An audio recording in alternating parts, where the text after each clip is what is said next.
Chapter 5, Decoding Electromagnetic Waves and the Late-Night Plan. The information from Tin about the miniature electromagnetic pulse amp generator or homemade Wi-Fi jammer made Khai, Vinh, and Khai realized that this case was far more complex than they had imagined.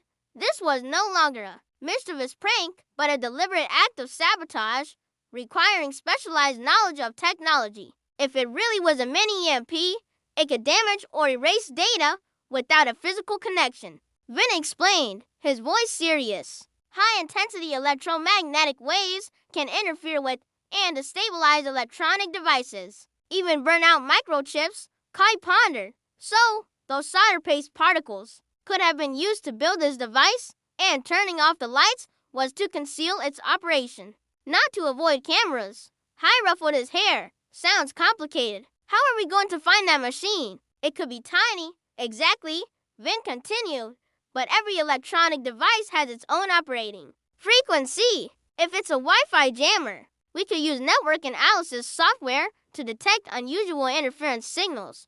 If it's an EMP, it's harder, but there would usually be signs of localized heat or magnetic fields. Their next lesson was the principles of electromagnetic waves and how to detect unusual signals. Khai recalled the physics books he had read, while Vin began searching for mobile applications that could help measure Wi-Fi frequencies and detect interference. If the culprit used it to erase data, it's highly likely they still have it, Khai reasoned.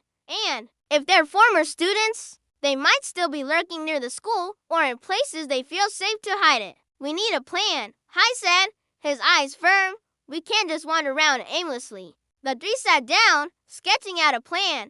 With Khai's tech knowledge, Vin's in-depth analytical skills, and Khai's communication talent, they believed they could find the mastermind.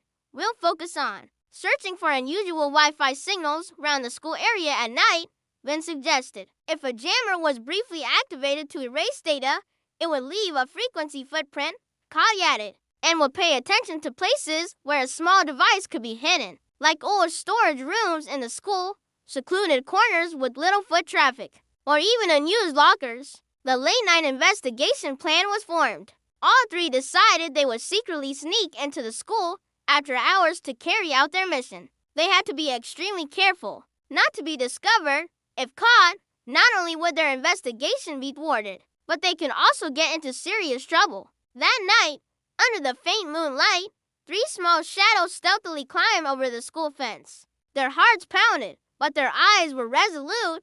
They knew they were facing danger, but for the truth and for their beloved school, they could not back down. The investigation had entered a new phase, full of risks and surprises. Would they be able to find that mysterious device and the person behind it?